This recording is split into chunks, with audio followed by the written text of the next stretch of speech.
Hello, everyone. Thank you for joining us. My name is MJ Baird. Alongside me today, Victoria Rutigliano, a men's ice hockey beat reporter. Victoria, thank you for coming on. Thank you for having me. So, as we said last week, today we're going to talk about the next round of the ECAC tournament, the quarterfinal round. The teams will still have three-game series this upcoming weekend. So, Victoria, let's jump right in. All right, so we're going to start with St. Lawrence versus Clarkson, probably one of the closer games this season. They split the series during the regular season, but I'm having St. Lawrence coming out on top, and this is why. Kyle Hayton, he's second in the ECAC in save percentage. He's a big goaltender in back. He can really hold this team. And then there are two offensemen that are really important to this squad, and that's Gavin Bayreuther and Drew Smolcinski. Gavin Bayreuther is on a 9-game point streak, and Smolcinski's on an 8-game point streak. So they're two forwards who are going to be instrumental to the St. Lawrence squad in beating Clarkson. Very good, Victoria. Let's move on to the next matchup here, Harvard and RPI. Last weekend, RPI defeated Brown and only took 2 games. What do you have for this weekend against Harvard? Well, this is the one game where I think it's going to be very close, but in the end, I have RPI winning it.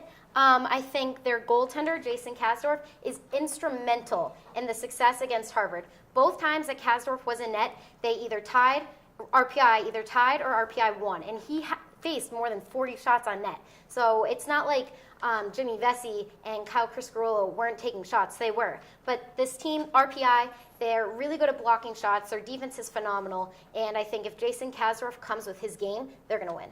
All right, moving on to Yale-Dartmouth now. Last week, Dartmouth had a little bit of trouble with Colgate. It went 3 games. It was a 7-10 matchup last week. First game went to overtime, and the last game went to double overtime. Dartmouth did win, and now they face Yale.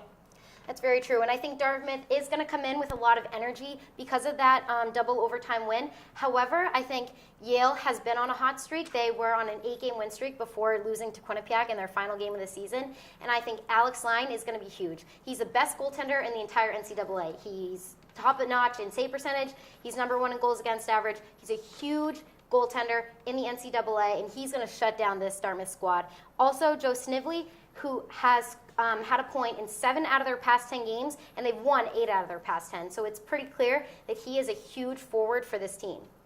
All right, and lastly, oh, there you go. Yeah, moving on in that one. And lastly, the matchup all the Bobcat fans here on campus are looking for, Quinnipiac and Cornell. Cornell moved on last week. They defeated Union in 2 games. What do you have for this series, Victoria? I think this is going to be a really, really fun game. I think these are both very physical teams. Cornell's one of the bigger teams in the ECAC, and I think these games are going to come with a lot of physicality. However, I do think Quinnipiac is going to come out on top. This could take 3 games, but with Sam Annis, Travis St. Dennis, and Tim Clifton all being top goal scorers in the ECAC, they're just going to bring it to this Cornell squad, and they're going to find a lot of success.